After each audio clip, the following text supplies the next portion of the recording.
an old soul like you must have traveled far and seen many places.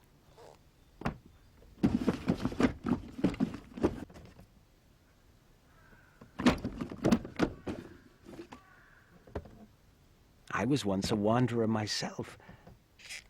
And I, Shmendrik, have learned that wherever you go, it's just like staying in the same place.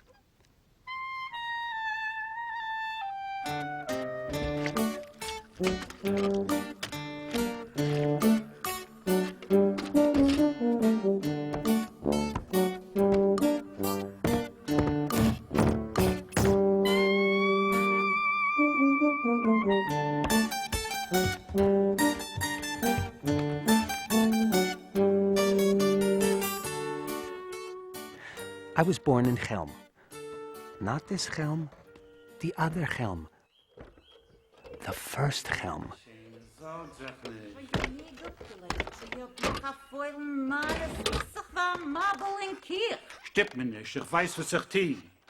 I grew up in Chelm. Got married there. Everything I know, I learned in Chelm. Waarom vandaag? Oei, je vuile zak benen. De dag wird sich alleen nicht verfestigen. Nichts zieht aus Malle.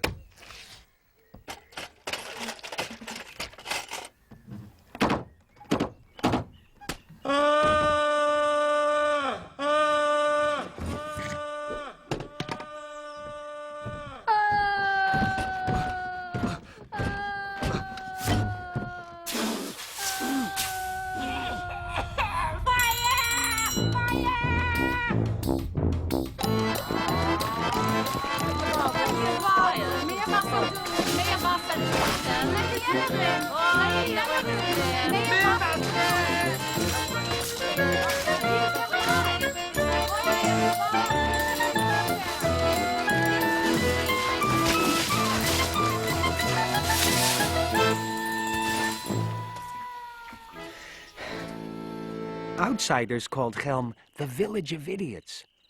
But our rabbi said we were a village of natural geniuses with our own way of figuring things out. Schneller, komm mal hoch! Komm schon! Schneller, springen! Noch nicht. Kommt kein Mund nicht hoch.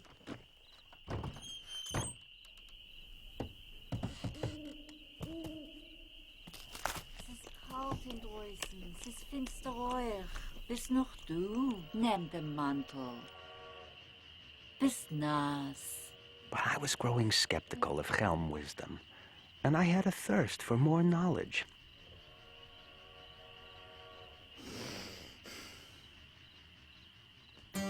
I decided that living in Chelm wasn't good enough for Shmendrik.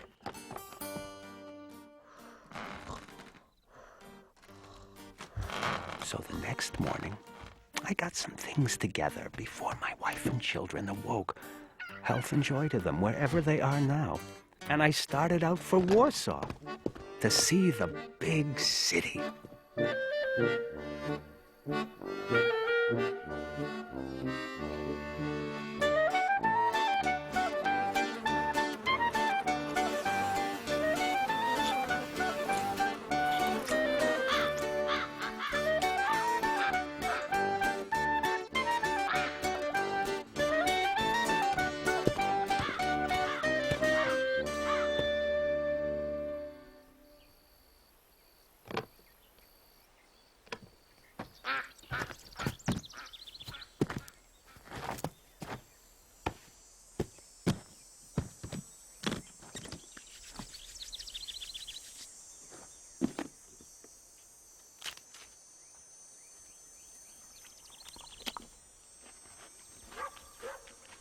After I ate, I felt very sleepy and decided to have a nap. But in case I forgot which way I was going, I took off my boots and placed them beside the road, one pointing in the direction I was going, and the other pointing in the direction that I came from.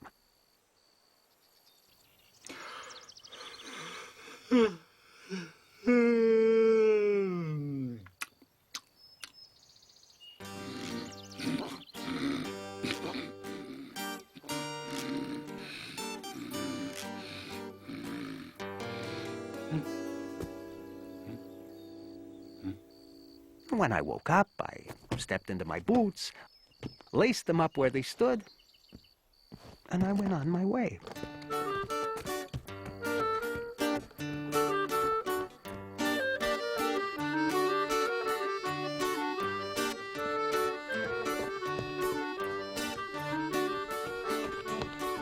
And wonder of wonders, I soon came to a village that looked a great deal like Chelm. And the closer I got, the more like Chelm it looked. Tree for tree. House for house. Every blade of grass looked familiar. You ever have that strange feeling that everything has happened just like this a long time ago? Well, it was the strangest thing. I walked down the streets as if in a dream. It was Chelm all over again. The people I saw, each one looked exactly like someone I knew back home in Chelm. There was a rabbi like ours. Here is Isya. There a Meshulam. I turned up a lane, just like my lane. On it was a house that was board for board, like my house. Even the paint was peeling in the same places.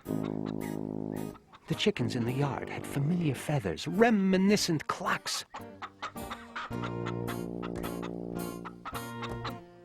This was becoming frightening. What if I walked in the door and saw myself, Shmendrik, sitting there in the kitchen? What would we say to each other?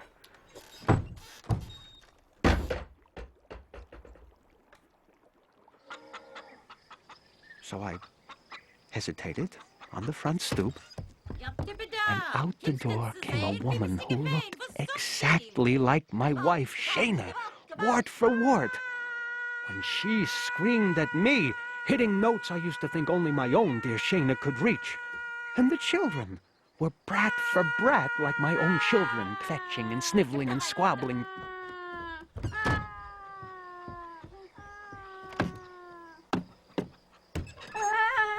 The only thing missing in this astonishing household was Shmendrik.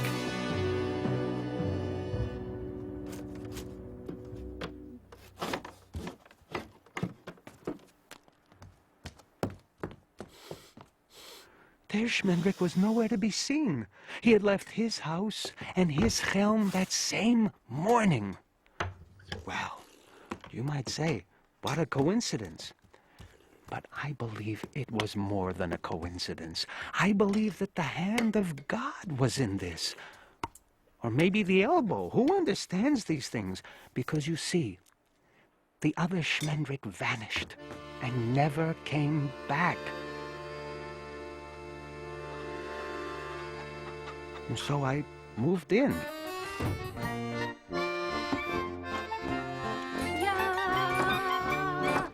At first, I missed my own wife and children.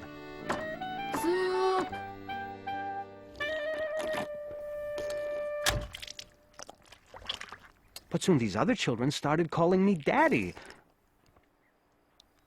I suppose I reminded them of their father. And soon this other Shana, well, you don't want I should go into details.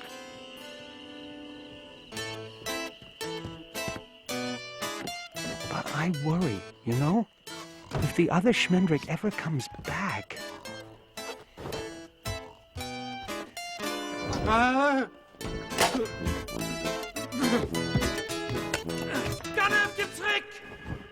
It could get very complicated. But my personal theory is that he wound up just like me.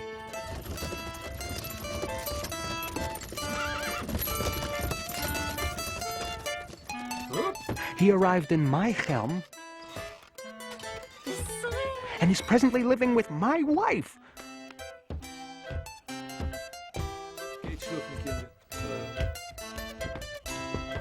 The adulterous dog, may he contract the Tsar's disease, and worrying that I might someday return.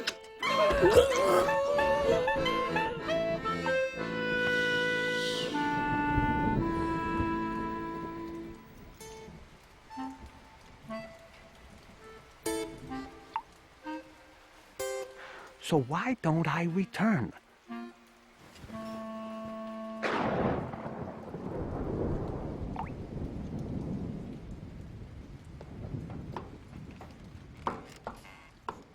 Why don't I return? A good question. If this helm is exactly the same as the helm I come from, and the Talmud tells us that the world is everywhere the same, then every village is just like this one. Flower for flower. Cow for cow. Who can say? Perhaps the entire world is simply one enormous helm. And I'm a practical man. So why should I walk my feet off to get to where I practically already am?